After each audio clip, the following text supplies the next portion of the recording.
పాలధారల పల్లె తెల్లారుతుంటదిరా గుళ్ళోని గంటలు కాడెట్ల మెడలోన జంటగా మోగుతూ ఉంటాయిరా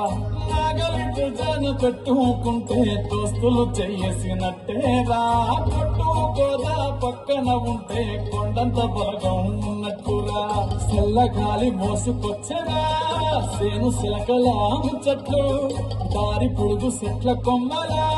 రాలుతున్న పూల సప్పట్లు గట్టి మాపులు కాల్వ గట్టులు సమట సుక్కల్లో తడిసిన ఈ మట్టి గంధాల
చదిరి చెప్పాలి